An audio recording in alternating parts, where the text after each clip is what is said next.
Aí ele mandou sinal. Acho que a gente tá ao vivo já. Não, ainda não. Tá faltando um Não. pouco. É que eu tô com as duas telas abertas aqui para poder ver. Agora, entra. Estamos ao vivo. Boa tarde a todos.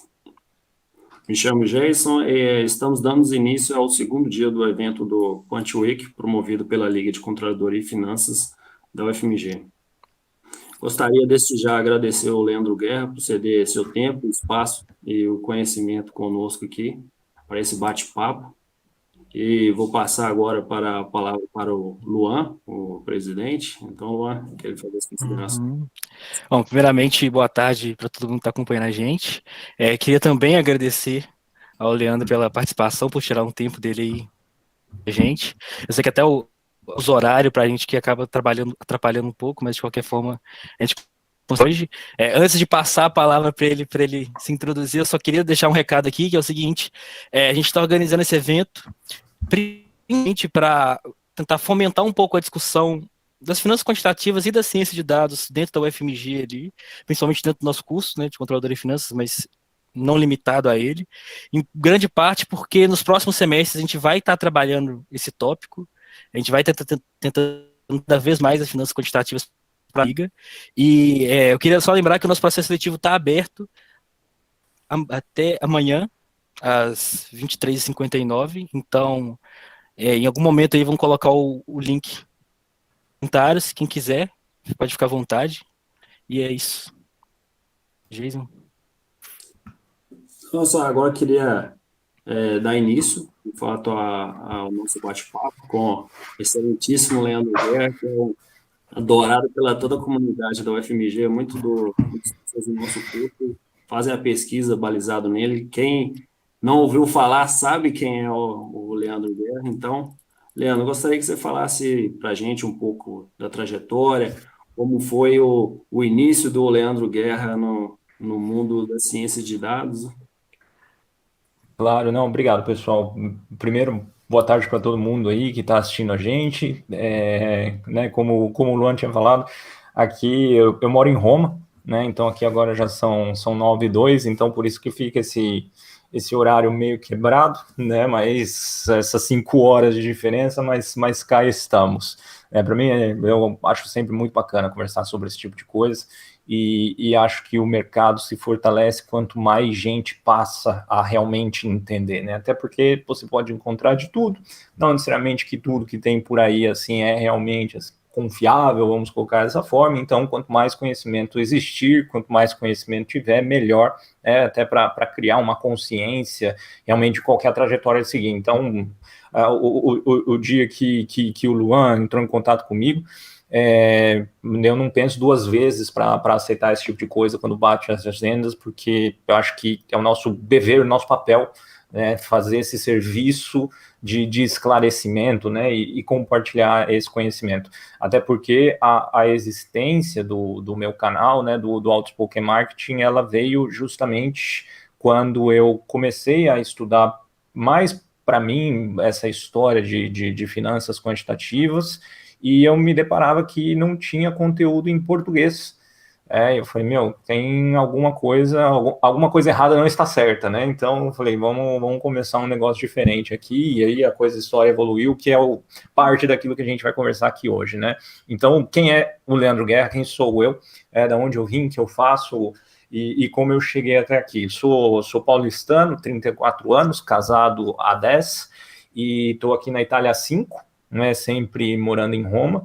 Hoje eu sou, o nome do meu cargo, né, eu sou o Head de Data Science para uma empresa chamada Experian, aqui na Europa. Vocês aí no Brasil conhecem como Serasa Experian, que foi onde eu comecei em 2011, tá, entrando no processo seletivo pelo programa de trainee. Antes disso, eu sempre, para ser muito honesto com vocês, tá? Eu era, entre aspas, meio rebelde, meio anarquista, não queria entrar na faculdade, queria ser guitarrista e beleza. Só que tem um detalhe que eu não tenho talento nenhum para isso, né? Então, nesse ponto deu tudo errado. acho que hoje em dia eu olho e falo ainda bem, né? Porque acho que a vida tá muito boa do jeito que tá, então não tenho do que reclamar de ter dado errado a história de ser guitarrista. Mas depois, quando decidi, né, falei, não, preciso fazer alguma coisa da minha vida. Entrei, então, mediamente mais tarde que os demais na universidade, né? Geralmente o pessoal entra, não sei, 17, 18 anos, eu entrei, já tinha quase 21, e justamente por esse intervalo de tempo que eu fiquei tentando empreender, fiquei tentando perseguir outras carreiras, né? Eu sou formado em engenharia elétrica, com especialização em inteligência analítica, né, e pós também em ciência dos dados, e durante a universidade, apesar de eu ter essa ideia de ser engenheiro, e ela partiu de diversos pensamentos, que eu sempre fui mais ligado à computação, informática, era o menino do computador da família, né? Acho que toda família tem um menino do computador, na minha família era eu. E aí eu queria fazer ciências da computação, aí, né, diante de muitos conselhos que eu recebi, o pessoal falou, não, mas faz em engenharia, porque no fim das contas você vai mais ou menos aprender alguma coisa do tipo, né, com a diferença que eventualmente você pode ter outros tipos de habilidades. E essas habilidades é uma coisa que eu vou bater muito na tecla aqui com vocês, que é a habilidade de resolver problemas, que ela não é exclusiva da engenharia. Eu acho que qualquer função, se você realmente é útil em resolver problemas, você tem emprego, você tem promoção, você tem aquilo que você quiser. Então, parti por essa área, tive meus momentos de amor e ódio com a engenharia, pensei em largar o curso, acho que todo mundo também, qualquer curso já pensou em largar, e porque eu era apaixonado pelo mercado financeiro. Na verdade, eu queria trabalhar no mercado financeiro, queria fazer alguma coisa nessa área e ponto final. Né? Minha esposa foi uma das pessoas que, na época a gente era namorado, ela me segurou as pontas, falou, não, fica aí na engenharia que até o final vai dar tudo certo. E assim, quando eu terminei o curso, morava em Londrina, no Paraná, né? Então eu cursei a Universidade Estadual de Londrina. Nós nos mudamos para Curitiba, assim que eu me casei, e ali eu achei um primeiro trabalho na área, né? Tão almejada que eu queria, no mercado financeiro, como assessor de investimentos no escritório da XP. Qual que é o ponto? Né? Eu sempre falo, assessor de investimentos é uma puta carreira, só que, especialmente para mim, naquele ponto onde eu era recém-casado, nós estávamos passando o começo da crise dos PIGs, então tinha aquele problema do débito, Portugal, Irlanda, Itália e afins. Era um pouco complicado, a bolsa estava em baixa, a gente sabe muito bem que quando a bolsa está em baixa, ao invés de comprar, as pessoas vendem, né, e elas deveriam estar fazendo ao contrário. Então o movimento era baixo, a maioria, né, o assessor de investimentos, ele praticamente é um vendedor de serviços. Então a gente ganha naquela época, né? Você ganha, e até hoje é assim, você ganha por comissão. Então, se não tem movimentação, se não tem gente, você não ganha comissão. E eu era novo na cidade de Curitiba, então também não tinha conhecidos, network, etc. Fiquei mais ou menos ali uns 6 meses. No meio do caminho, eu ainda tinha acabado de me formar, e abriram as seleções, né, dos programas de trainee da época. E a propósito, né, eu vi, acho que foi o Luan comentou das inscrições abertas, né, para a Liga. Se inscrevam, tá? E eu falo isso porque eu participei da empresa Júnior de Engenharia, né, que é um equivalente, quando eu estava na faculdade, é uma puta experiência, Então, acho que vocês começam a ter realmente contato um pouco mais concreto com coisas que vão além lá do quadro e dos slides que os professores apresentam, né? Acho que é uma experiência muito válida. E acho que até o Jason e o Luan depois podem confirmar isso que eu estou falando, e mais o resto do time aí, com certeza. E aí, quando eu decidi, então, fazer os programas de trainee, me inscrevi uns 42 programas de trainee, alguma coisa assim. Eu tinha uma planilha Excel que eu controlava a inscrição, então falei, eu queria o mercado financeiro, não deu certo, eu vou achar um trabalho onde me empregarem. Então fui, né? Então eu sempre falo isso, né? Porque todo mundo fala, uau, né? A pessoa dedicada, a pessoa, né, realmente focada. Quando você tem 20 e poucos anos, você tá às vezes mais perdido que o lobão, entendeu? Você não sabe o que você tá fazendo. Então eu também era assim, né? Então não se preocupe se você está assim. Tente achar justamente a direção também. Então, eu fiz essa inscrição, foi naturalmente alguns programas eu gostava mais que outros, etc. Alguns eu desisti no meio do caminho porque não era o meu perfil, né? Me lembro muito bem um programa de trainee da Ambev. Eu passei nas provas, aí cheguei na parte de dinâmica de grupo, e eu tenho pavor de dinâmica do grupo, né? Eu acho que existem mil formas melhores de contratar alguém do que dinâmicas de grupo, mas é um padrão do mercado fazer dinâmicas de grupo. Aí, tá bom, vamos fazer a dinâmica do grupo. Cheguei lá, tava todo mundo sentado, eu ali sentado também, parece que não, né? Mas eu sempre falo, eu sou introvertido, então eu tenho, às vezes, o pessoal fala que eu falo bem, tenho uma boa didática, mas isso é treino, porque eu dou aula particular desde quando eu me lembro por gente. Então, desde quando eu era bem novo, eu sempre dava aula particular, etc. Então, mas se você depender de mim, se você vier puxar conversa comigo, eu falo até o fim do dia, mas se depender que eu realmente comece uma conversa, eu sou um pouco mais reservado, mas enfim. E aí, sentado lá, chega do nada alguém que eu não lembro de onde ela veio, gritando, fala pessoal, energia, galera! Eu olhei aquilo, eu peguei minha pastinha, coloquei debaixo do sovaco, né, falei assim, tchau. Não quero. Ficaram, né? As pessoas ficaram em choque, porque como assim? Você chegou tão longe, só tem 20 pessoas para 3 vagas, você tá quase lá, né? E você vai sair. Eu falo, gente, mas tem coisa que não é o meu perfil, e isso não é o meu perfil. Vocês estão felizes aí, seguem a vida, vai ter alguém tão bom quanto ou melhor que eu para fazer esse trabalho que vocês querem aqui, né? Moral da história, também não se preocupem em escolher aquilo que realmente tem a ver, né? Porque depois eu entrei como subsequente no trainee da Serasa Experian, faz 9 anos que eu tô lá. Então imagina se eu estivesse 9 anos num lugar que não tivesse, né, me satisfeito, também não teria dado muito certo. E aí depois eu avancei um pouco mais, eu estava participando no trainee da Volks, da LL, do Itaú e o da Serasa. E o da Serasa, ele tinha um processo muito rápido, e as coisas já estavam acontecendo muito rapidamente, me chamaram, eu falei, cara, mas eu não sei muito bem o que é a Serasa, assim, eu falei, puta, o que eu vou fazer? Aí estudei a empresa, entrei no site, e essa é a parte boa, né, pessoal? E tem tudo hoje na internet. E existe uma coisa no direito, né, que eles falam no direito, que você não pode alegar ignorância da lei, né? Porque a lei, ela está publicada, ela é fácil acesso. É a mesma coisa, você não pode alegar ignorância de alguma coisa, porque hoje em dia você tem internet, você tem um Google, então, como assim eu não conhecia? Então, você vai lá, dá literalmente o verbo, você dá uma googada, entende o que a empresa faz, você chega na entrevista, bala.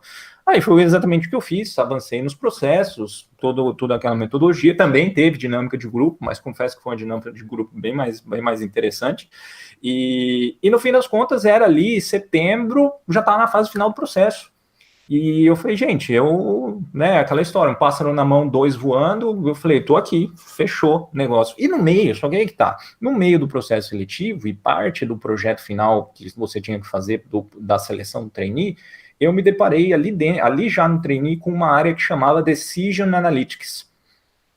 E eu olhei aquilo ali e falei, pô, legal, eles fazem modelos, relatórios, mexem com os dados. Eu falei, pô, gostei disso aqui. Quando eu cheguei na entrevista final, que era com um dos diretores, ele perguntou se eu conhecia a Serasa. Eu falei que sim, que tinha visto, eu contei o que eu queria. Ele falou, se você um dia viesse trabalhar aqui dentro, onde você gostaria de estar?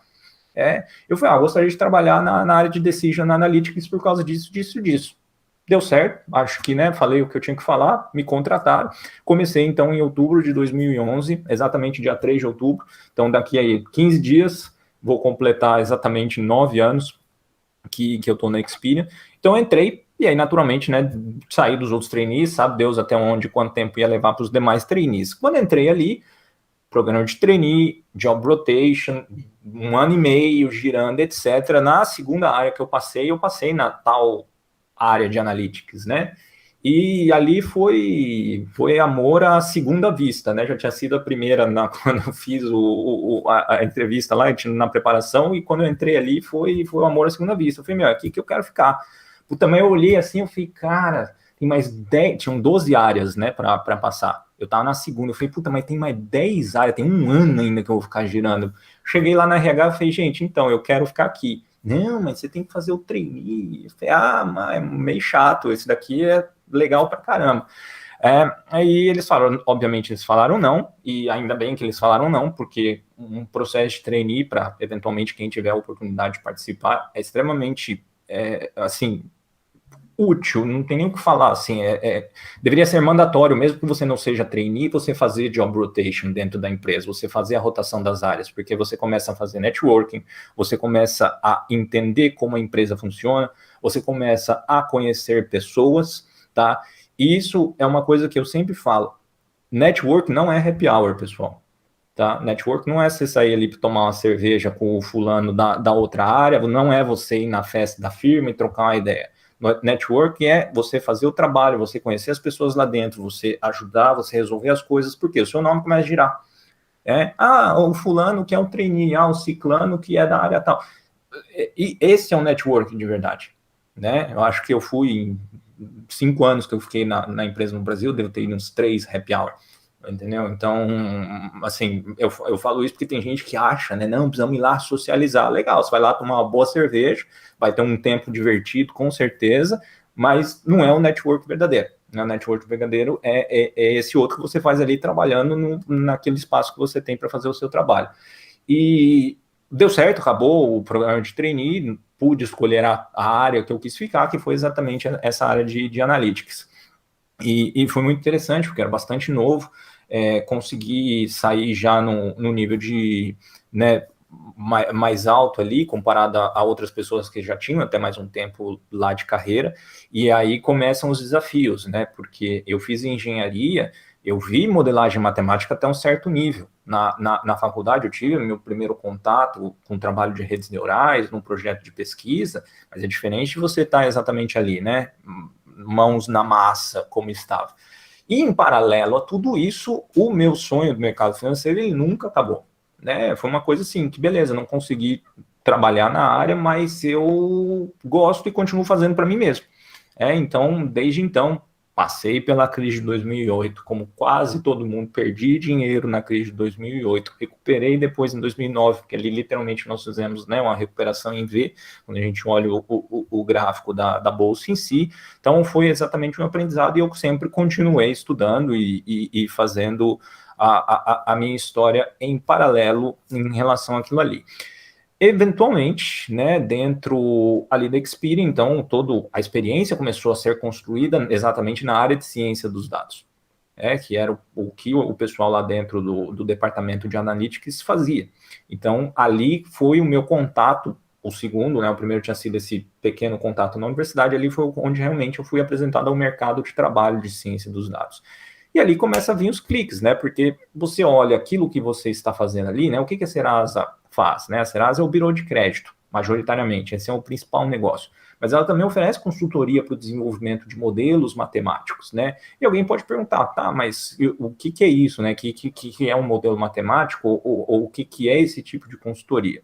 Todos os bancos, todas as empresas de telecomunicação, todas as empresas de varejo, todas as empresas que fazem marketing. Então, se você pega a Bovespa, lista as empresas que estão no índice Bovespa, por exemplo, eu te garanto que todas elas fazem modelos matemáticos para algum fim.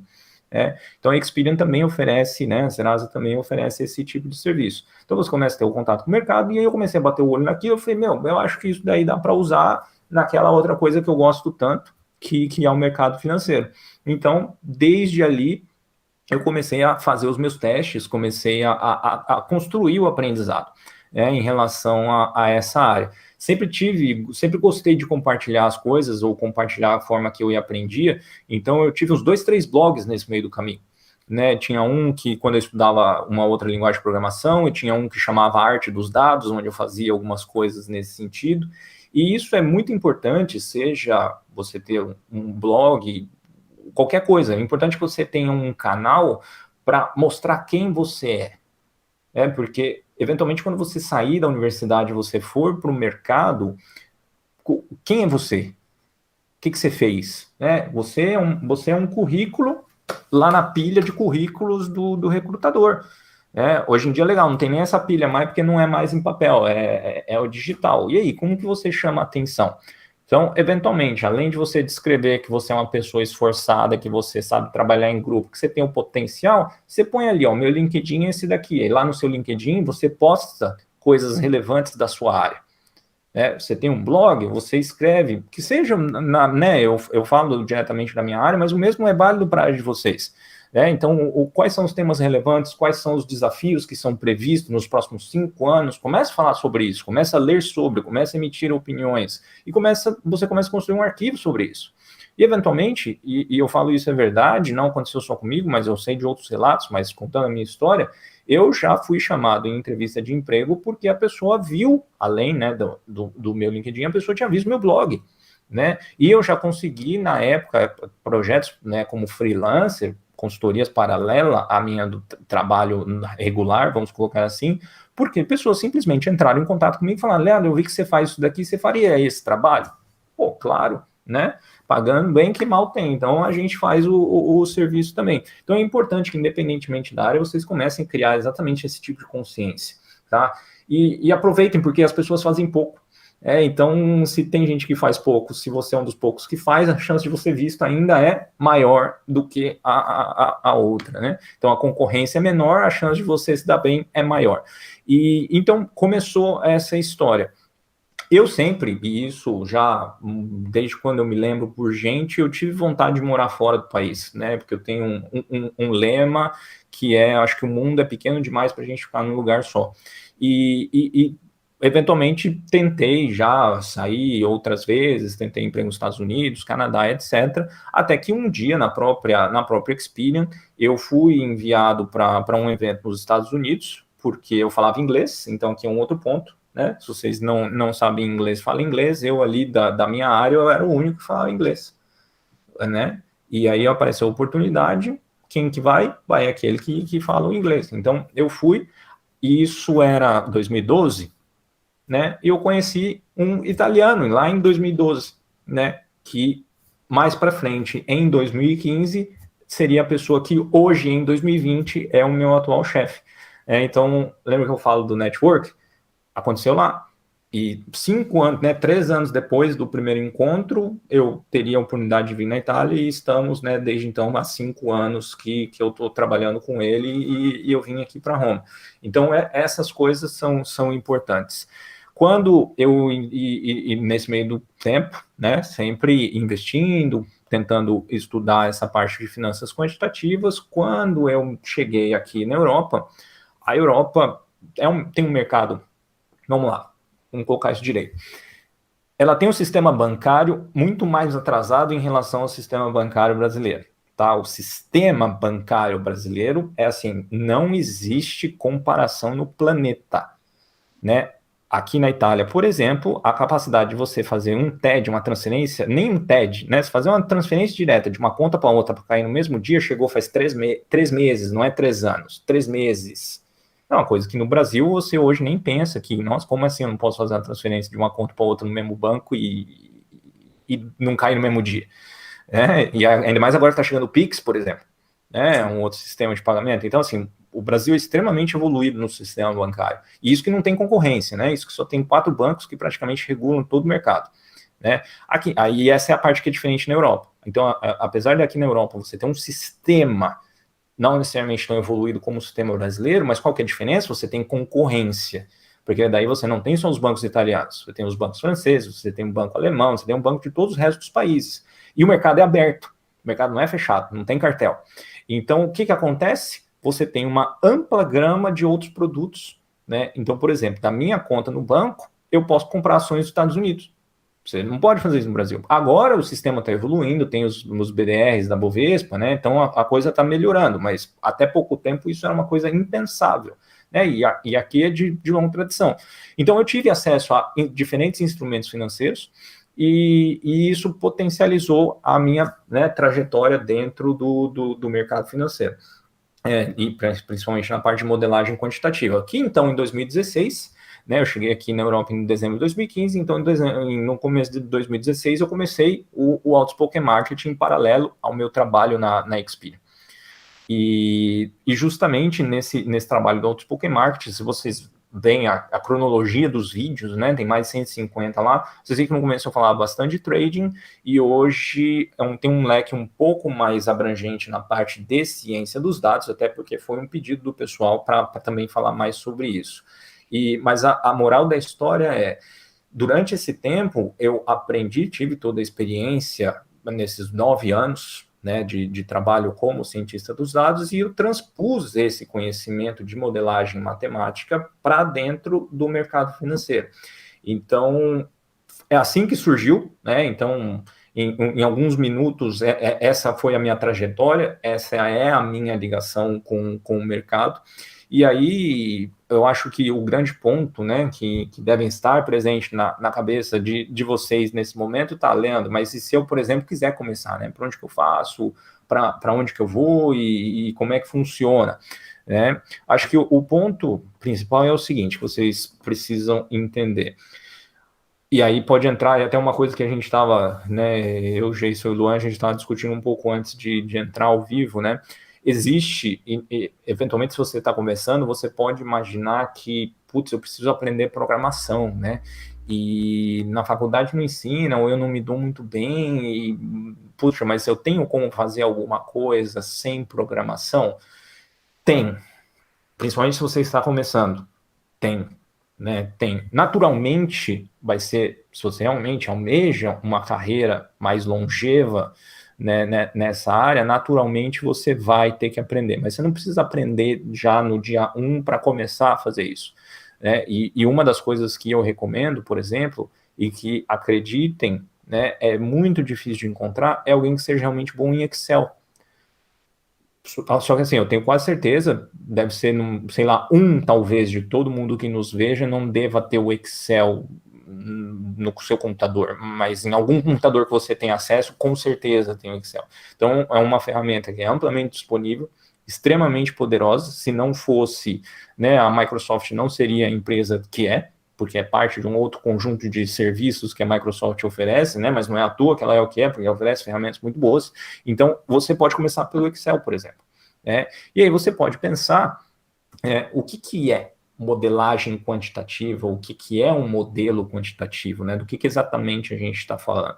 Quando você está no mundo dos investimentos, o canto da sereia é justamente você adivinhar para onde o mercado vai, ou quanto vale aquela empresa, ou o que vai acontecer amanhã na bolsa. E aí existem diversas técnicas, métodos, escolas de estudo de qual que é a melhor maneira de fazer isso, tá? Minha opinião, meu pensamento, as duas realmente mais efetivas é a análise fundamentalista, né, aquela tradicional, onde você faz a avaliação realmente da empresa, você faz o chamado valuation, você identifica se aquela empresa boa, fluxo de caixa crescente, tem caixa, tem dinheiro, investe bem, etc.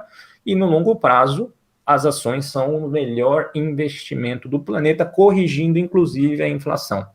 Então, assim que vocês puderem, comecem desde cedo a investir em ações pensando no longo prazo, tá? Leandro, mas você é um trader quantitativo e você fala de ação para o longo prazo, mas é óbvio, porque funciona, né? Porque assim você vai acumulando a experiência, você entra no processo dos juros compostos para fazer a bola de neve, né? Então, inclusive tem um livro muito bom em português que se chama Ações para o Longo Prazo. Praticamente um tratado, tá? Se vocês me desculpem um segundo, eu vou pegar o livro só para mostrar a capa aqui, tá? Porque eu recomendo isso para todo mundo.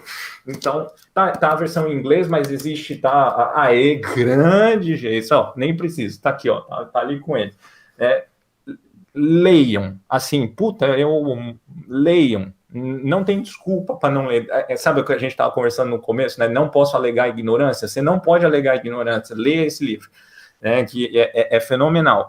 E ele fala muito disso que eu estou conversando aqui, né? E ele prova que mesmo em mercados emergentes, como o mercado brasileiro, apesar de ter a anomalia por muitos anos que nós tivemos daqueles juros a 40%, né, e que hoje em dia não é uma realidade, independentemente de discutir se essa política é correta ou não, não é a realidade que nós vemos hoje, então nós temos que nos atentar qual que é a realidade. Então não tem mais renda fixa com 40% ao ano.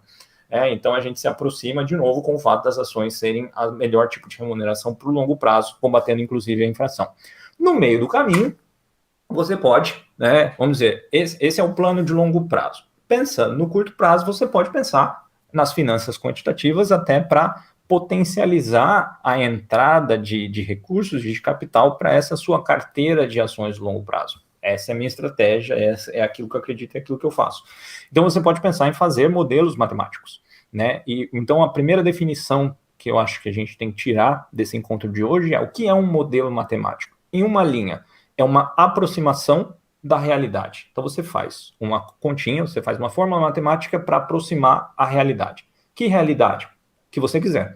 Né? Na Experian, eu faço essa realidade, é a capacidade de pagamento de uma pessoa, é a estimação de renda, é a solvência de uma empresa, é o fato de a transação do cartão de crédito que você está fazendo agora, sabe quando você passa o cartão de crédito, aparece lá processando, naqueles, sei lá, 2 segundos que aparece na maquininha aquele processando, tem um modelo matemático por trás, avaliando se aquela transação vai ser aprovada ou não. E, eventualmente, aquela transação pode ser uma fraude. Por quê? Ora, porque o seu cartão pode ter sido utilizado ao fazer uma compra a, sei lá, 30 minutos num lugar 900 quilômetros de distância. Não é você, né? Você não viajou 900 quilômetros de distância em 30 minutos. Então, existem os modelos que avaliam qual que é o comportamento de gastos feito naquele cartão, e se existe daí, por exemplo, uma anomalia, é muito provável que aquilo seja uma fraude. Então, naquele processando, tem um modelo matemático fazendo essa aproximação da realidade, e aí ele eventualmente vai validar ou não a sua transação. Então, existem diversas coisas que você pode imaginar. Na indústria, por exemplo, né, você vai justamente encontrar, não sei se uma peça vai quebrar ou não, se eventualmente a sonda da Petrobras está cavando um buraco lá, começa a apresentar uma vibração acima do normal e eventualmente ela vai quebrar para o trabalho, né, para não vazar petróleo no mar, tem um acidente ali terrível. Né, então, existem diversas aplicações. No mundo de controladoria e finanças, né, a ciência dos dados é usada para otimização de processos, é utilizada para detecção de fraude contábil. Né? Eu falo bastante de fraude porque fraude é um puta negócio para o fraudador. Estima-se que 5 trilhões de dólares são movimentados por ano em fraude. 5 trilhões de dólares. A gente está falando aí de que seria uma economia do G7, né? De tanto dinheiro que é. Então, é muito interessante. No mercado financeiro, o que é essa realidade? Ora, você define. Né? E essa definição é o que a gente chama de alvo do modelo. Então, eventualmente, você pode imaginar qual que vai ser a volatilidade de um ativo, qual que vai ser, eventualmente, a variação percentual no próximo mês, na próxima semana, se vai subir amanhã, cair amanhã. Você pode determinar diversas estruturas que você pode imaginar para fazer, então, esse cálculo matemático. E é isso que eu faço. Feito isso, você parte para a decisão de investimento e aí você segue a sua vida. Né? Apesar de ser uma decisão de longo prazo, né, porque diferentemente daquela que você vai aprender nesse livro aqui, que você eventualmente começa a investir nas ações, você vai segurar lá por 10, 5 anos, nesse caso é curto prazo porque você vai ficar posicionado num determinado ativo por um período muito menor de tempo, pode ser um dia, pode ser uma semana. Né? Só que a sua visão, apesar do seu posicionamento ser de curto prazo, a sua visão tem que ser de longo prazo. Porque você não vai ficar rico rápido. Não vai. Vão te prometer. Um monte de lugar vai te prometer. Fique rico rápido. Você não vai ficar rico rápido. Tá? Desculpa trazer, mas a realidade é essa. Você não vai. Né? Eventualmente você pode ter sorte, ganhar uma Mega Sena, sei lá, alguma outra coisa, e essa é outra história. Na média, a gente não vai ficar rico rápido. Então, você tem que ter a paciência, tem que ter o trabalho do curto prazo, pensando no longo prazo. E aí, eventualmente, você vai aplicando, de novo, juro composto no tamanho da posição, e eventualmente você faz saques dessa aplicação e aloca lá no seu investimento de longo prazo. E aí, quando você vê, você tem toda uma estrutura, todo um mecanismo, né, trabalhando para você. Então, e você começa justamente fazendo essa análise, né, com os seus primeiros passos que eu sugeri, por exemplo, no Excel. Por quê? Porque você olha, mediamente, as decisões de se você vai comprar uma ação ou não pensando no curto prazo, elas são subjetivas. Né? Você pode olhar um gráfico, por exemplo. Ah, eu acho que caiu. Pode cair mais, ninguém sabe. Né?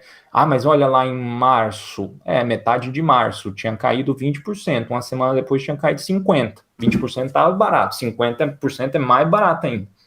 Então, como que você sabe? né? Você não sabe. Então, quais são os seus passos? Ou quando subiu, né? Tava 100 mil pontos o Bovespa, depois foi para 110, depois foi para 110 mil, perdão, 120 mil. Quando estava ali a 120 mil antes de cair em março, né, tinha gente falando que ia para 200 mil, gente no delírio, mas como você faz? Então, o primeiro passo é começar a quantificar, por isso que é finanças quantitativas, né? Você vai começar a quantificar essas ideias, você vai começar a remover a subjetividade do, eu acho que, eu ouvi o analista falar que, não, você não ouviu nada. O analista dá palpite, se amanhã cai, amanhã ele vai lá e dá outro palpite, né? Então, é fácil, só que você pegou o palpite, né, e você surfou a queda de maneira equivocada. Então, é complicado. Então, você tem que começar a tirar essa subjetividade e acrescentar exatamente a objetividade, que é o que você consegue com esse tipo de análise quantitativa, né? E não sei, estou falando sem parar, não sei se vocês têm alguma pergunta, alguma coisa no meio do caminho, e aí qualquer coisa eu continuo. Senão, você vê, eu falei, sou introvertido, mas começo a falar, eu embalo, né? Então, mas, Pode continuar que a gente está adorando, tá perfeito. Você tá, É, já comentando, a gente já tinha discutido, né? Mais ou menos, já tá nem precisando intermediar o assunto. Acho que praticamente todo mundo está assistindo, já estou vendo alguns comentários ali que a gente está recebendo. O pessoal já está dando um feedback bem legal desse aí. se fosse um perfil, né? Mas, pô, muita ideia bacana, muita ideia, principalmente sobre ele no começo, né? Acho que imagino que a maior parte do nosso público aqui seja um público universitário, então esse papo aí de a questão do blog, de você ter um pouco de mostrar que você sabe fazer e não simplesmente falar que você sabe fazer, é um papo muito válido. Esse papo aí também já abrindo, falando sobre o processo de desenvolvimento do modelo quantitativo, do uso aí das probabilidades, foi fala muito, muito gente para todo Sim, mundo, mas é interessante ali do blog, igual ele fala, é mais aquela questão, igual ele ilustrou. Você deixa de ser palavras num papel e começa a ser uma imagem em ação. Você começa a produzir, o pessoal começa a te ver. Então, como diz, você coloca a mão na massa e você mostra que realmente você sabe. Você deixa de ser letras num papel e é uma pessoa produzindo algo relevante. Então, essa é eu acho que importante. essa é a síntese perfeita que poderia ter sido feita. Não, é exatamente essa a ideia. E por que isso é importante, né? Porque, e voltando para o nosso raciocínio que nós seguíamos, né? Uma das coisas, por exemplo, que com certeza vocês devem ver em econometria, vocês vão, se já não foram, serão apresentados a regressão linear, né? E, obviamente, assim, juro, o que vocês seria a minha matéria preferida se eu tivesse no curso de vocês. E sugiro que se torne, se vocês têm interesse, não necessariamente em econometria, que é legal também, mas se vocês têm interesse nessa área de um modo geral, vocês ali realmente entenderem o que está sendo explicado ali na área de econometria. Por quê? Quando você se interessa por esse universo de fazer modelos matemáticos, acho que o modelo teoricamente mais simples, mais tangível de ser entendido é a regressão linear. É bastante intuitivo, né? As premissas que permeiam a teoria da regressão linear, linearidade entre as variáveis independentes e dependentes, é realmente muito intuitivo. E ali acaba sendo a sua porta de entrada, de fato, para esse mundo. Você viu a regressão linear no colegial, quando a professora te perguntou, o professor te falava para buscar a equação da reta, ax mais b, e te dava os 2 pontos lá no eixo cartesiano para você encontrar a reta, você estava fazendo um método dos mínimos quadrados, obviamente muito diminuto, mas você estava encontrando a solução ótima de uma regressão linear. Qual que é a diferença daquilo que você fazia no colegial para o que no ensino médio, né? No colegial é coisa de vô, quase. No ensino médio que você fazia, o que você faz hoje na aula de econometria. Provavelmente na aula de econometria você tem muito mais variáveis. Então você tem uma base de dados muito maior do que aqueles 2 pontinhos no gráfico. Então aí você tem realmente todo o método e outros elementos para analisar. E esse que é o ponto, né? É um instrumento muito poderoso.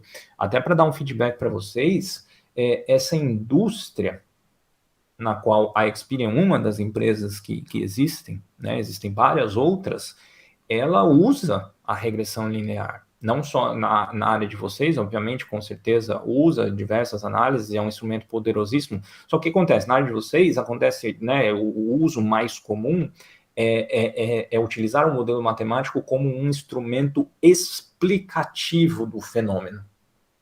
Né? Então, eventualmente, vocês querem, não sei, entender qual que é a relação entre o crescimento do PIB e o desenvolvimento de uma indústria, ou o aumento da renda e, eventualmente, uma atividade de um setor específico, ou programas governamentais de distribuição de renda. Não sei, várias coisas podem ser feitas, você tenta verificar se existe uma relação linear daquilo, e, eventualmente, você sabe que tal ponto de interferência estimula em tantos por cento uma área específica. Existe esse caráter explicativo do fenômeno, né, daquela realidade que o modelo matemático tenta auferir. E, obviamente, isso é corretíssimo, é um dos usos, né, que você pode fazer de um modelo matemático, esse uso explicativo.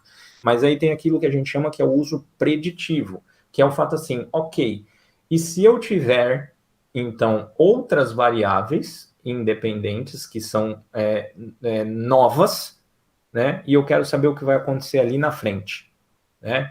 Então, o que eu estou dizendo é o seguinte, por exemplo, a regressão linear, e é um exemplo muito tangível que eu sempre dou, ela é utilizada, por exemplo, para você fazer modelos de predição de renda.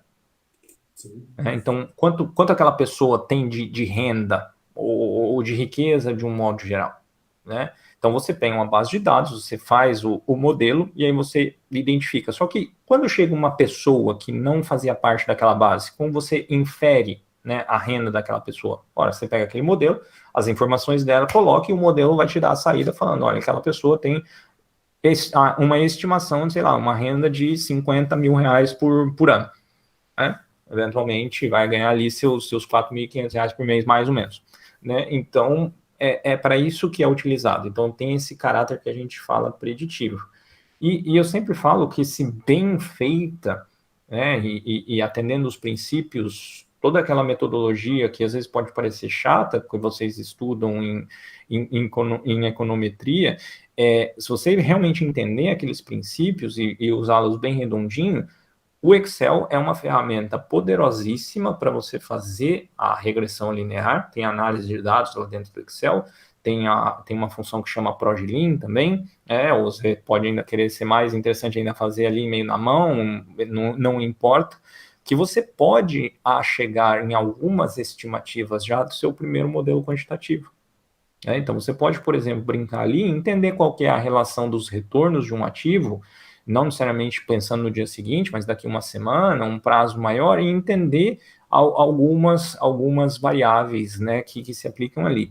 E uma outra dúvida que existe muito, né, vamos supor, assumindo que está mais ou menos claro qual que é o conceito de modelagem, né, e do que é um modelo matemático, então, substancialmente, nós estamos falando de aproximar uma realidade. Essa realidade que eu comentei, que é o nosso alvo do modelo, é aquilo que você quer estimar, certo? E aí, para estimá-la, você precisa ter as suas variáveis, né? Que na teoria é chamado de variável independente ou variáveis preditoras.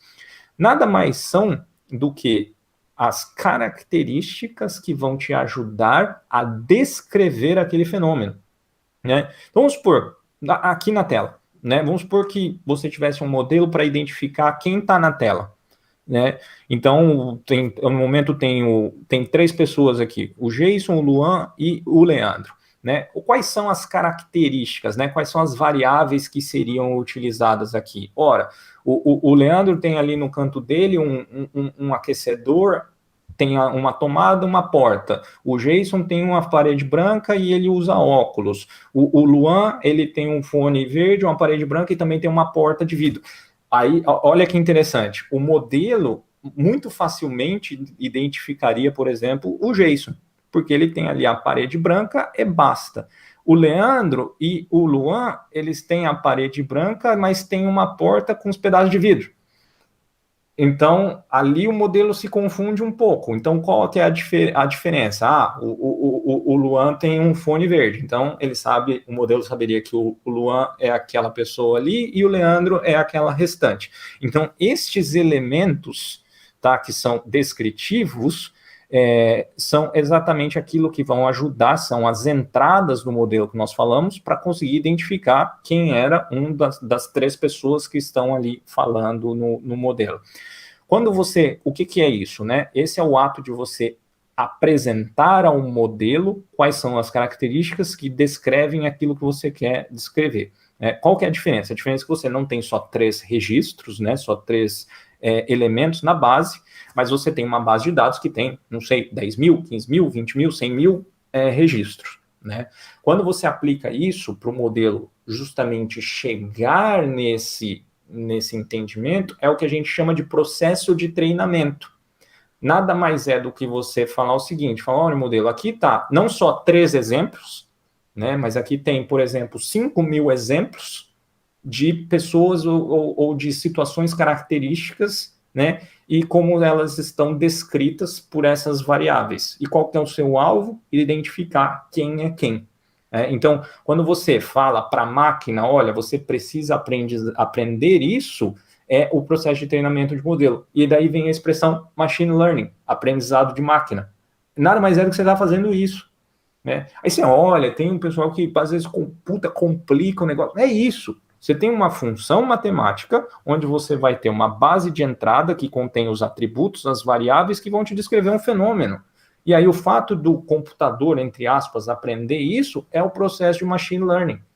E aí, o que caracteriza, né, um bom modelo? É o que a gente chama de capacidade de generalização desse modelo. Né? O que é? É o modelo, né, pegar não só esse contexto da nossa tela, né, mantendo o exemplo que nós tivemos aqui, mas é depois a gente sair para um outro lugar e aí ele ser capaz de também identificar as situações fora daquele universo do treinamento. Né? Então, isso é o que a gente chama de validação do modelo. Então, aquilo que é igual estudar para a prova. Você faz ali, você tem o seu caderno, você tem o seu livro, você estudou, você faz os exercícios ali, você treinou. Qual que é a validação do teu modelo? É você chegar ali no dia da prova, responder as perguntas, né? Ali é a sua capacidade de generalização.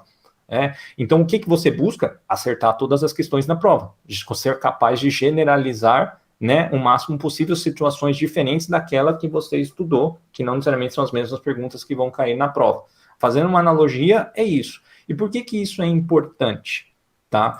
Porque essa capacidade de generalização dos modelos é o que vai acontecer quando chegar uma crise do coronavírus, por exemplo, e ter ali a queda drástica que nós tivemos em março, o seu modelo conseguir se manter vivo. Por quê? Ele já aprendeu anteriormente, com outras quedas, quais que são as características, parede, janela, fone, óculos, que descrevem as situações. E eventualmente ele fala, não, eu sei que isso daí é uma queda forte, então ao invés de você comprar, você vai vender e eventualmente você, ou não fazer nada, né, que não fazer nada também no trade é uma coisa muito honesta, tá? Porque o pessoal acha, não, trade eu tenho que estar sempre em movimento. Não, você não fazer nada também é muito legal, porque na dúvida, não faz nada, você não perde. Né? Como diz a lenda, diz que tem, acho que é do Warren Buffett que fala, né? Qual que são as regras para ganhar dinheiro, né? 1, nunca perca dinheiro, e 2, nunca se esqueça da primeira, né? Então, você já começa muito bem se você não perder. Então, esse é o ponto. E aí, pensando, né? Quais são esses atributos, essas variáveis que nós demos os exemplos aqui, que poderiam ser usadas num modelo quantitativo, tá? Você pode pensar, por exemplo, qual que é a média das variações da última semana, do último mês. Você pode pensar qual que é o desvio padrão, né? Qual que é a volatilidade associada àquele período, qual que foi a amplitude que aquele movimento anterior teve, qual que foi a quantidade de negócios que aconteceu, qual que foi a quantidade ou a sequência de eventos positivos ou de eventos intercalados. Né? Esse ato de você construir as variáveis, na minha opinião, é o processo mais importante da criação de um modelo matemático. Por quê? Você pode pegar um super modelo matemático para tentar explicar aqui quem são as 3 pessoas que estão falando ou o que vai acontecer no mercado amanhã. Só que se você não tiver essas boas características, o fone verde, a porta de vidro, a parede branca e o óculos que descrevam aquilo, você pode ter o modelo que for, você pode ser a pessoa mais inteligente no mundo. Se você nunca leu um livro de econometria, você não vai saber fazer uma prova de econometria. Você não leu, é exatamente a mesma coisa. Então, essa capacidade de criar as variáveis é tão necessária quanto você ser capaz de fazer um bom modelo. Até porque tem um jargão na indústria de ciência dos dados que é: o seu modelo é tão bom quanto os dados que você fornecer para ele. Né? E aí é o tal do garbage in, garbage out, né? Entra lixo, sai lixo. É assim, é extremamente válido isso, tá? Extremamente válido. E aí, como que você fica bom nesse negócio de criação de variáveis? Treinando. Não tem segredo, é treinando, né? E para treinar isso, existe uma metodologia que é chamada de metodologia CRISP-DM, né, que é um processo metodológico estabelecido por um grupo de empresas, tá, incluindo a IBM, DM Chrysler, onde eles estabeleceram mais ou menos um processo de como funciona, quais são as boas práticas nessa modelagem matemática. E essa metodologia ela consiste em passos muito claros. O primeiro deles é o entendimento do negócio. Né? Então, o que eu vou fazer o meu modelo para que coisa? Para o mercado financeiro? Para entender algum comportamento macroeconômico, o que é? Né? Então, você primeiro precisa ter um entendimento do negócio. Depois, quais são os dados que estão disponíveis para aquilo? Porque se você não tiver dado, você vai ter que pedir por eles, e se você tiver alguns dados, você tem que entender se eles são suficientes ou não. Então, é o entendimento dos dados. O terceiro ponto é o tratamento desses dados e a criação das variáveis, para depois só você partir para o desenvolvimento do modelo. Aí você faz o teste do seu modelo e depois, eventualmente, você faz o que a gente chama de implementação, que é a produção. Nesses 3 primeiros pontos, entendimento do negócio, entendimento dos dados, manipulação e a criação das variáveis, você vai gastar mediamente 70% do seu tempo ali. Você gasta a menor parte do seu tempo fazendo o modelo. A maior parte ali você está trabalhando e entendendo aquilo que você está fazendo com os dados. Tá? Isso é muito real. Feito isso, aí você vai para o modelo. Qual que é a parte interessante? Você pode ter todo aquele trabalho e seu modelo sair ruim. Significa, então, que aquilo que você julgou bom não era necessário. Então, esse processo ele funciona como um loop. Você pode daí voltar, pedir mais dados, tentar entender de novo o negócio, criar novas variáveis, até que você tenha um resultado de um modelo que seja satisfatório. E aí, eventualmente, você vai para a implementação do seu modelo. Não contente em apenas ter implementado, você tem que monitorá-lo. Você tem que saber aquele modelo, né, se ele ainda continua bom. Por que, Leandro? O modelo ele deixa de ser bom? Lembra que você está estimando, né, fazendo uma aproximação da realidade. E se essa realidade mudar? Seu modelo, ele está treinado para fazer alguma coisa. Olha, você estudou para fazer a prova de econometria. Se chegar ali e tiver uma prova de, sei lá, de microeconomia ou de macro, é um assunto diferente. Mudou o contexto. Então, você tem um modelo para o seu contexto. Lembra, pessoal? É uma forma matemática para um evento específico. Então, você tem que... Como você monitora? Ora, você sabe, durante o seu desenvolvimento do modelo, quais foram os elementos, né, qual que é a performance dele, o quanto ele acerta, qual que é o resultado que ele traz. Você monitora aquilo para ver se, na vida real, ali ele continua mantendo aquelas taxas. Teve uma queda, é natural ter flutuações, inclusive para mais, é natural. Aí você pode estipular, olha, se a performance mediamente cair 15%, eu paro tudo e volto para o meu ciclo de redesenvolvimento. Então, é um trabalho que não tem fim. Né? Então, eu criei eventualmente o meu primeiro modelo que eu uso para o mercado financeiro, eu trabalho nele até hoje. Não vou dizer diariamente, né? Mas diariamente talvez porque eu fico pensando e eu gosto, mas não necessariamente diariamente eu preciso ir mexer nele. Né? Mas houve um tempo que sim, agora ele é mais robusto, ele é mais resiliente. Mas, por exemplo, quando eu comecei a fazer os trades, eu operava muito o Forex, né, que é operar moedas estrangeiras. O Brasil, o mercado é bastante restrito, basicamente a único par de moedas que você opera é o real dólar, né? Aqui na Europa eu tenho acesso a praticamente todos os pares do planeta. E um que eu fazia os meus trades era o euro-dólar. Por quê? Né? Porque é aquele que, eu vivo o euro, então eu sei do euro. E esse é um outro ponto, tá? Antes de eu seguir esse raciocínio, existe, geralmente, quando você está no mercado, aquela ideia de que, eu vou acompanhar ali, tenho 50 ações e eu vou acompanhar 50. Você vai ficar louco. Você vai ficar louco, né?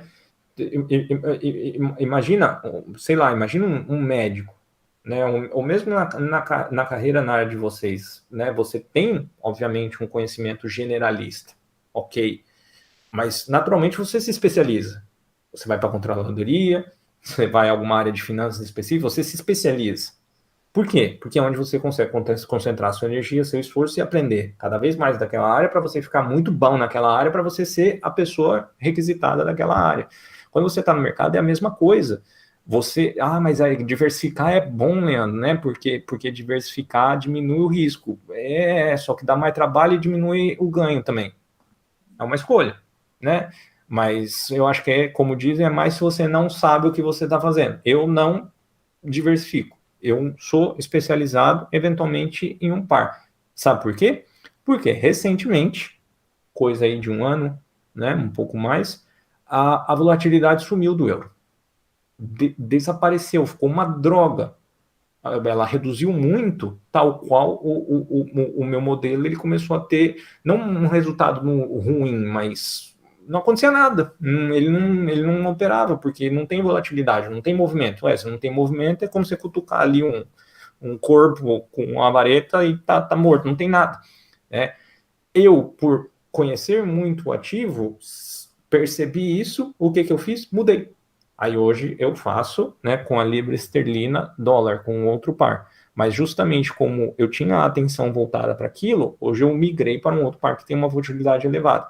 Então, né, obviamente, talvez ser apenas, talvez eu seja um extremista, talvez, né, mas a moral da história faz 2, 3, 4, mas não faça 10, não faça 20, ainda mais se você está no começo. Entenda o processo, talvez aí quando você ganhar mais confiança, etc., aí você amplia, né? Você vai para mais, né? Mas se especialize, tente entender alguma coisa primeiro antes de você querer, né? Porque o pessoal acha que, eu vou ampliar minhas chances, né? Porque se não der para um, eu vou ter no outro, e se não der no outro, eu vou ter no outro, então eu vou estar. Lembra, não fazer nada às vezes é bom. Porque justamente, e a ideia do trade quantitativo é também você, além de reduzir a subjetividade, né, você tornar suas decisões mais objetivas, a ideia também é que você tenha um pouco de paz, né? Eu sempre brinco, você não vai virar um Gollum, né, do mercado ali, my precious, que aí você fica o dia todo grudado na tela, você parece um zumbi ali. Não, né? E isso é muito importante porque hoje em dia eu tenho um modelo que opera diário, né? Eu venho aqui, fim do dia, uma vez por dia, vejo o que tem que ser feito, se eu tenho que comprar, vender ou não fazer nada, e faço o serviço para o dia seguinte. Acabou.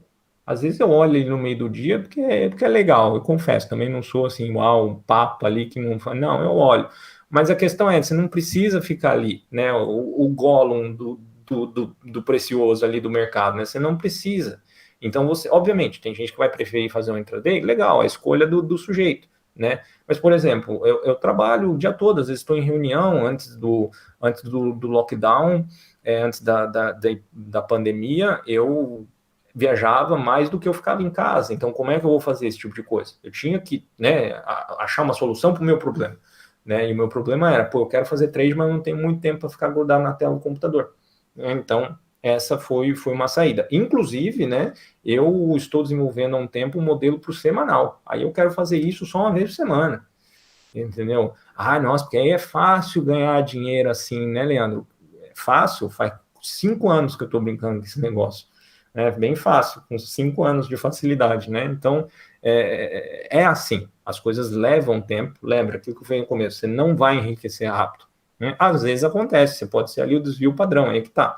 Né? Mas pense já mediamente que você vai ter um trabalho para construir. Principalmente se você... eu faço isso para o meu uso.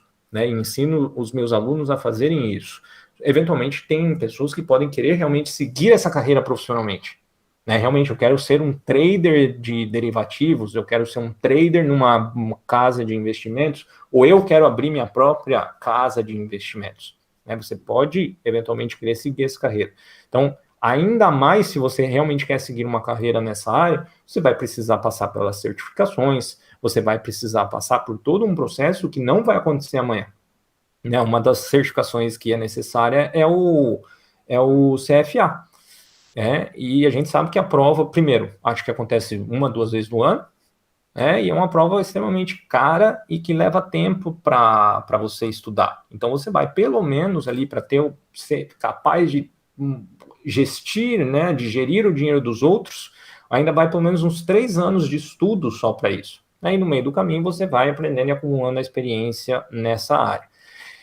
Além, tá, desse entendimento, né, disso que eu falei, qual outro tipo de conhecimento você precisa ter para te dar a base, né? Não tem como fugir, você vai ter que estudar estatística, probabilidade, de fato, e eventualmente, se você for querer seguir essa carreira, né, eu conheço alguns traders mesmo de mesa de operações, tá? Eles têm um conhecimento muito avançado de cálculo, tá? Porque um deles, por exemplo, trabalha com precificação de derivativo e, né, precificação de opções, basicamente falando. A precificação, ela acontece ali na hora, tá? Então eles têm ali um terminal da Bloomberg que vai passar as ordens, etc. Mas existe todo um processo para você fazer a precificação daquele ativo e você tem que saber conferir aquilo. Né? É automatizado até um certo ponto, mas tem o julgamento do trader. Então, se você não sabe como que faz a precificação, por exemplo, você não vai se dar bem. E uma das metodologias de precificação que você vai aprender, por exemplo, é o modelo de Black-Scholes. E o modelo de Black-Scholes, se você olhar, é simplesmente uma fórmula que é cheia de derivada. Derivada é cálculo. Então, não tem como você escapar, eventualmente, dessa área querendo avançar um pouco mais, né, nisso, né? Só interrompendo um pouco aí, Claro. para quem quer dar uma aprofundada, ele é um belo livro para o pessoal ler. Ele até trata de alguns modelos. Aqui, no caso, o enfoque dele é na parte de commodities, né? Que até um professor acho que é da PUC-Rio, se não me engano, da UFRJ, que escreveu o livro até. O ERJ. O ERJ, né? Isso. Que é um livro que ele passa por todo esse processo, ele trata dos modelos probabilísticos, né, a respeito. Tem até aquelas 17 equações que mudaram o mundo, ali tem uma delas ali que é aplicável. Então, Que é o modelo de Black-Scholes. A propósito, eu estou com a série que eu estou explicando as 17 equações lá no meu canal no YouTube. Se vocês quiserem olhar, são bem-vindos. Já estou na 4ª já, né? Inclusive, acho que foi ontem que eu lancei o vídeo e acho que a 16ª ou 17ª é o modelo de Black-Scholes. A gente vai chegar lá, né? Mas eu não conhecia particularmente esse livro, mas até eu depois vou querer dar uma olhada, porque aquela história, né? É sempre bacana continuar aprendendo, rever conceitos ou eventualmente sempre tirar alguma coisa nova. em commodities, né? Então, para quem quer ingressar nessa parte de opção, é interessante o livro, porque ele trata essa parte de precificação e tudo, como é que funciona o mercado, que ele é um mercado que não dorme, né? Diferente de um mercado acionário que dá uma certa pausa ali no mercado que você atua, igual no Brasil, você tem aquele período para você fazer um estudo noturno ali, para você ver como é que vai estar o próximo dia. Agora, commodities, não. Commodities, você dormiu aqui, um navio explodiu lá, um cão petroleiro deu pau, vai estourar, já começa já estourando. Então, é mais ou menos por aí. Pode prosseguir só para... Não, mas não, muito boa mesmo. E quando você está comentando, Jason, tava dando uma olhada ali no chat, tem 2 perguntas ali, inclusive tem uma do Luiz Felipe e do Augustus, né, que são mais ou menos relacionadas àquilo que a gente estava falando agora, tá? A do Felipe é um pouco mais avançada, talvez, para o pessoal que ainda é um pouco mais introdutório no assunto, que ele pergunta como que funciona o processo de reinforcement learning. Na linha de quais são antes de eu entrar no Reinforcement Learning, né? Qual que é a trajetória natural, então? Você vai aprender a regressão linear.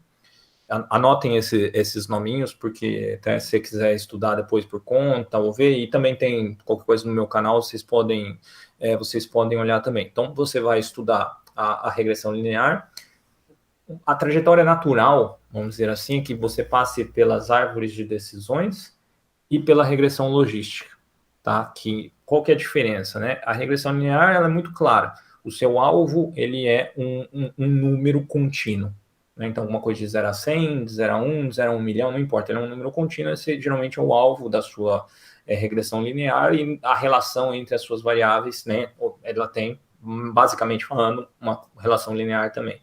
A árvore de decisão é um modelo, né, matemático onde você vai ter a saída, né, que pode ser, por exemplo, uma classificação. Então, eu tenho não só um evento contínuo, mas eu vou ter, nesse caso, um evento multiclasse, que a gente fala, né? Ou seja, eu quero classificar se um objeto é uma caneta, um caderno, um livro. Então, eventualmente, você pode ter as diferentes saídas da árvore, né? A matemática envolvida por trás da árvore, ela vai aumentando um pouco de complexidade, mas é também muito intuitivo, né? Depois tem a regressão logística, que já é, apesar do nome regressão, ela também serve para você fazer essa tarefa que a gente fala que é a classificação, porque a saída é uma probabilidade, né? Um número entre 0 e 1, onde mais próximo de 1, uma probabilidade quase de 100%, e o número próximo de 0, 0, né?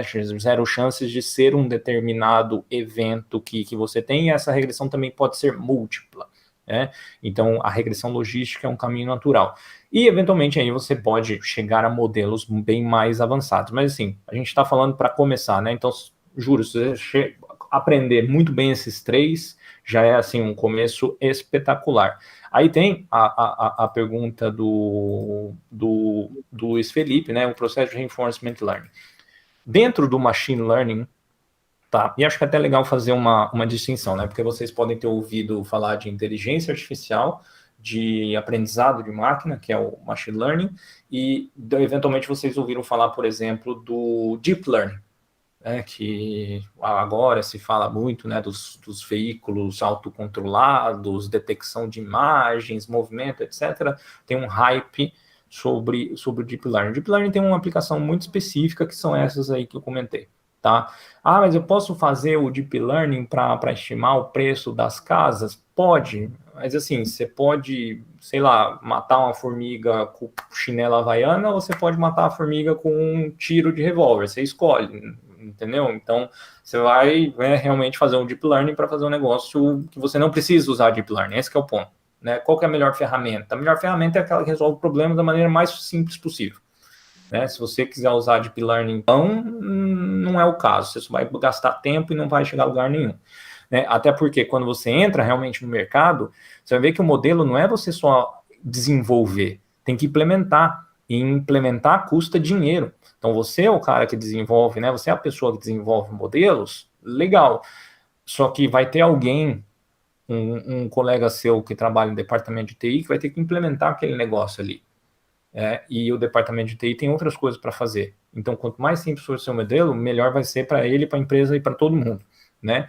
Então, só é uma observação. E aí a pergunta do Luiz é: o Reinforcement Learning é um tipo de modelo dentro dessa última classe que eu comentei, onde você tem esse aprendizado do modelo, que eu tinha explicado no começo, dado por reforço, ou seja, o modelo ele é recompensado quando ele toma uma decisão correta, né? Qual que é essa recompensa?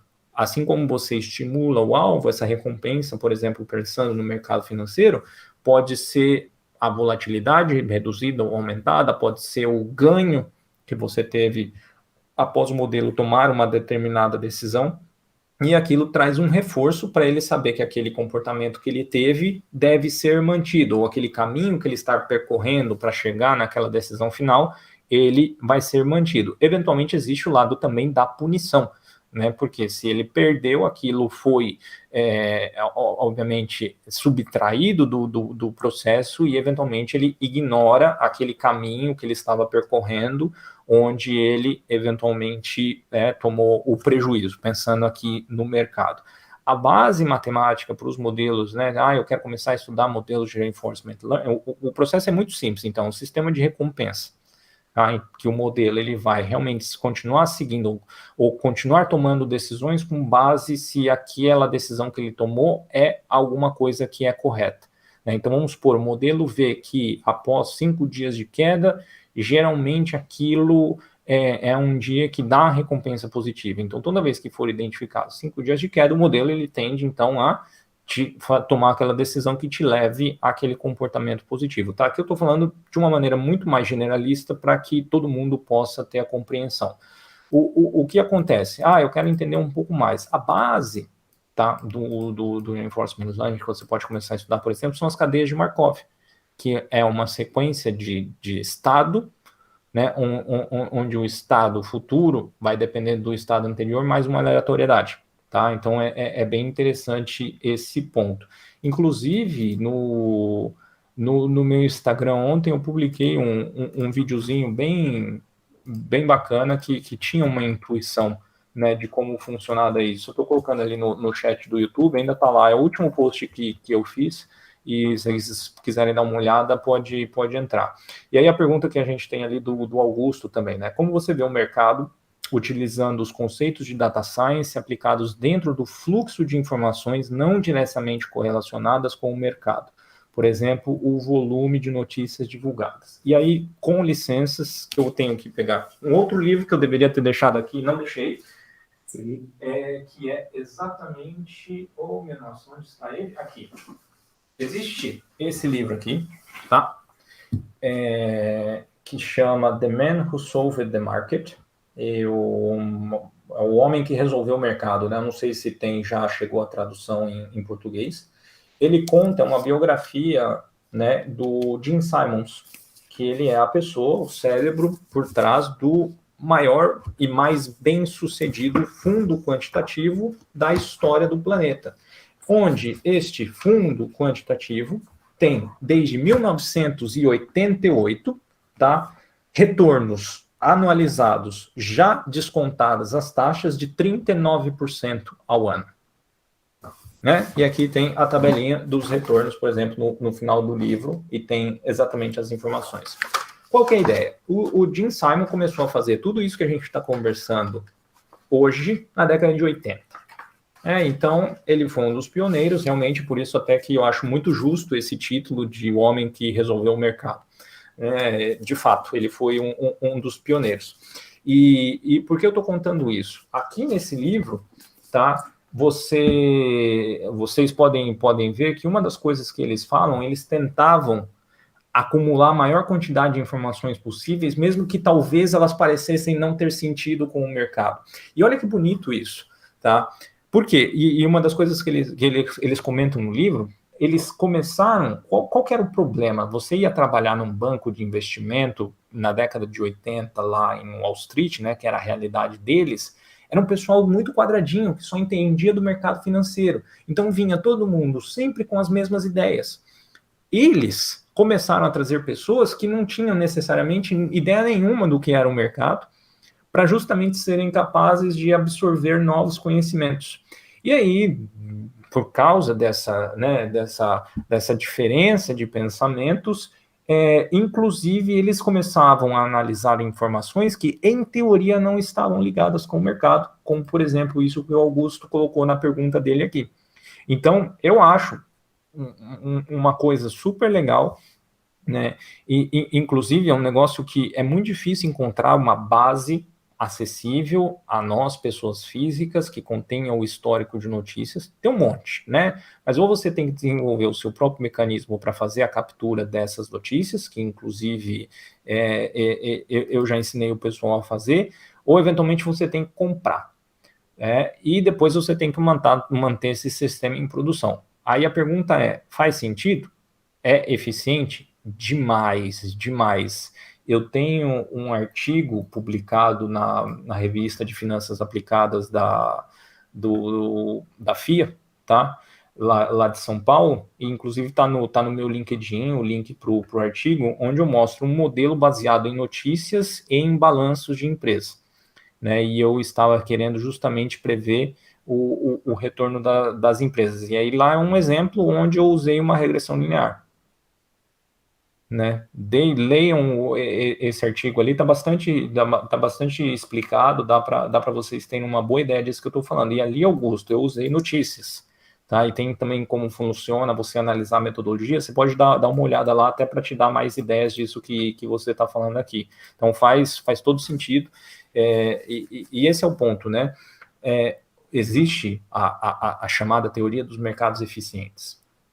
Né? Provavelmente, talvez você já tenha ouvido falar. E para quem não ouviu falar, a ideia é o seguinte: o mercado ele já absorveu todas as informações que estão disponíveis de uma maneira muito rápida, maneira simplista. É isso que é a teoria dos mercados eficientes. O que significa? Significa que se os mercados são eficientes, ou seja, se o preço que está agora ele já reflete toda e qualquer informação que é disponível no mercado, qualquer tipo de análise seria ineficaz. Quantitativa, técnica, fundamentalista, ninguém seria capaz de prever nada no mercado. Nós sabemos que não é bem assim que funciona.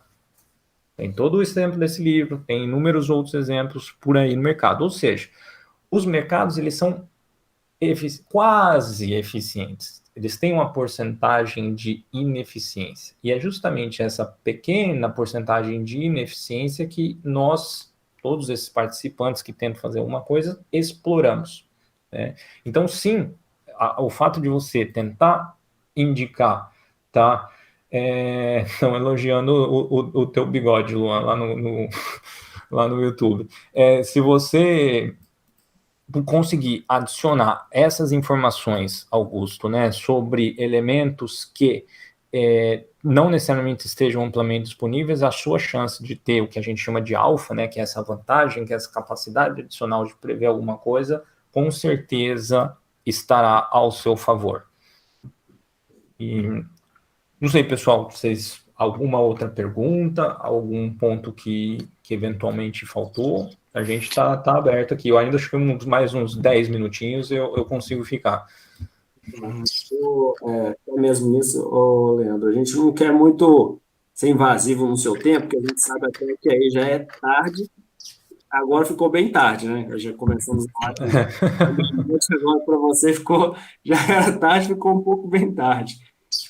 Então a gente gostaria que você falasse um pouco mais a respeito da ciência de dados e finalizasse, apresentasse o seu curso para quem quiser ingressar no seu curso, enfim. Dá um parecer final aí, Luan. Pode falar, Luan. Não, eu ia falar, era mais ou menos isso mesmo, que a gente falou tanto aqui, essa área é uma área, ela tem a sua complexidade, ela é muito disciplinar, né? Envolve muita matemática, muita probabilidade, estatística, computação e tudo mais. E às vezes, eu, pelo menos, quando eu comecei a aprender, foi um pouco disso. A gente fica meio sem saber por onde. Então, eu queria justamente, para a gente finalizar aqui, que você tivesse essa indicação para a gente, assim, onde quem, depois de assistir isso tudo, ficou interessado em aprender, pode começar a aprender. Uhum. Eu coloquei o link, tá? Até depois eu vou deixar ali tá no YouTube ali, eu coloquei ali no chat, tá? Eu tenho lá no Pokémon, se você entrar no meu site, tem um vídeo que mostra, né, quais são os passos e eventualmente vai ter várias coisas nas quais nós conversamos hoje, né, explicando como você vai, só que tem ali um pouco mais de aprofundamento, né, e eu ofereço também o curso, né, de ciência dos dados, e tem um módulo dedicado a finanças quantitativas, tá? Então já tem mais de na verdade tem 112 aulas, tá? E tem uma aula nova toda semana, tá?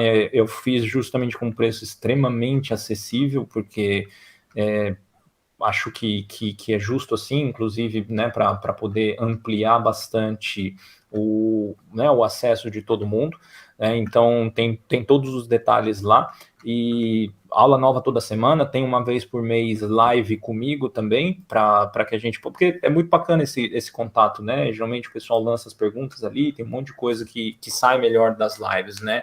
Então, e lá eu ensino toda essa teoria de ciência dos dados, tem também a programação para quem quiser começar do zero, né? Tipo, não sei nada, nunca nem vi, não sei como instala. Tem tudo lá, né? Realmente passo a passo. Tem a parte de matemática, tem a probabilidade, tem a parte estatística, ou seja, tem exatamente tudo aquilo que você precisa para, ok, gostei, quero começar, vou começar, comece por ali. Também, além do curso, né, tem as minhas redes, tem o meu canal no YouTube, tem o meu Instagram, que eu também coloquei o link ali, né, no Leandro War. Fiquem à vontade para me seguir lá no Instagram, umas 3, 4 vezes por semana. Eu abro também a parte de consultoria, né, no Stories tem aquela função da caixa de perguntas, né, onde eu respondo as dúvidas e etc. Também é uma contribuição que eu dou. E no YouTube tem também um vídeo novo por semana de alguma coisa na área, né? Então, acho que se vocês me encontrarem, né, lá no curso, pelo Instagram, etc., eu sempre vou falar disso, e é um prazer. Vocês perceberam que eu gosto bastante de comentar sobre esse assunto, né? Então, vocês são mais do que bem-vindos, né? E a ideia é, quando você entra no curso, você fica ali o tempo que você quiser, né? Então você vai ali no seu ritmo. Se você tem tempo, tá de férias, vai final de semana, você vai entrar nas aulas. Realmente ali tem um monte de gente que tem relatado experiências muito bacanas de aprendizados, né? Tem já as evidências de pessoas que saíram do curso e chegaram, já estão fazendo, por exemplo, os seus próprios modelos, né? Então, sempre quando o aluno me manda alguma coisa e permite a divulgação, né? Porque tem gente que é mais reservada, não necessariamente quer, mas tem gente que permite, eu coloco ali os resultados, tudo, né? Justamente para até para servir, né? Como inspiração também, né? Do tipo, é possível, né? É possível, né? E o fato, assim, sendo bastante honesto, né? Vocês viram a minha trajetória, não é que eu tenho, né, vim de alguma coisa realmente ligada a essa área. Eu queria tocar guitarra, e hoje eu estou aqui em Roma. Então, né, eu acho que é o que também eu sempre falo com meus alunos, né? Não estou falando que é fácil, né? Eventualmente vai ter o seu caminho a seguir, mas o ponto é possível.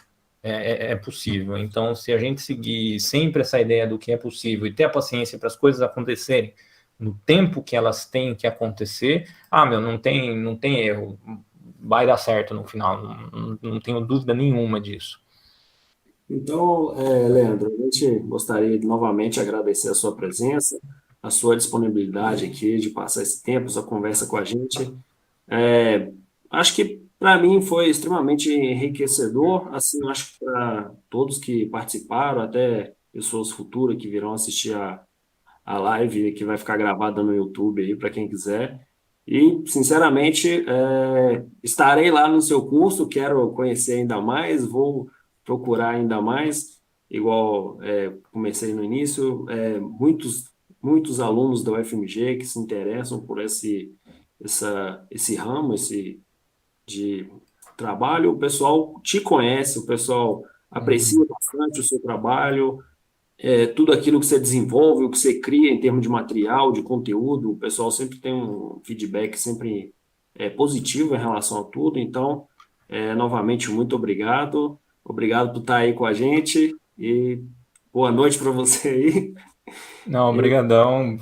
Não, e agradeço demais também, e vocês sabem, estou disponível. Um outro dia, se vocês tiverem uma outra ideia, um outro assunto, quiserem fazer uma outra live, só entrar em contato comigo que a gente dá um jeito e a gente arranja, sem problema nenhum. Então, para a gente finalizar aqui, eu também gostaria de agradecer sua presença. A gente conseguiu tratar de todos os assuntos que a gente esperava tratar aqui, e um pouco mais até. Isso foi bem enriquecedor esse momento. Com certeza, esse daqui não vai ser o último momento que a Liga vai estar tratando de ciência de dados, vai estar tratando de finanças quantitativas. Como eu falei, a ideia de fazer esse evento é mesmo promover o interesse nos alunos da UFMG, não só do curso de finanças, pela área de finanças quantitativa, pela área de ciência de dados, que a gente, assim, eu pessoalmente acredito que essa é a área do futuro. Eu pessoalmente vejo que no que seja o R, que seja o Python, vai ser tão pré-requisito no mercado quanto o Excel é hoje, porque eu Sem vejo dúvida. crescimento nessa área. E, enfim, então é isso. Espero manter contato nas próximas vezes que a gente for fazer novos eventos. Espero contar com a sua participação aqui de novo. Sim, depois a E gente tenta fazer um bate-bola aí de uma parte mais avançada no curso, a galera que esteja mais afim, a gente vai discutindo aí dentro da liga, para a gente promover isso, que é interessante a gente ter esse primeiro contato, fazer aquela agora a troca de figurinha mais intensa, mais de agregar mais valor mais para a galera, né? uhum, Não, sem dúvida, né? Vamos situar todo mundo do que a gente está falando, por onde começar, o que a gente, né, tem disponível como recursos, né? E aí, sem dúvidas, a gente evolui para outros assuntos. Até porque tem assim, é infinito, né? Se a gente for pegar modelo por modelo, se nós formos pegar diferentes aplicações, tem, por exemplo, falar de séries temporais, né? Tem muita coisa legal para conversar, né? Então, estamos aí. Obrigado mesmo, pessoal. Obrigado pelo carinho e pelo incentivo que vocês deram aí. Fiquei muito contente. Ok, obrigado. a gente que Grande agradece abraço, aqui. pessoal. Abraço. Um abraço. Bom fim de dia aí para vocês. Tchau, tchau. Tchau, tchau. Tchau. Boa noite aí. Obrigado. Tchau, tchau. Para quem ficou aqui até agora, só antes da gente fechar a live, queria só lembrar que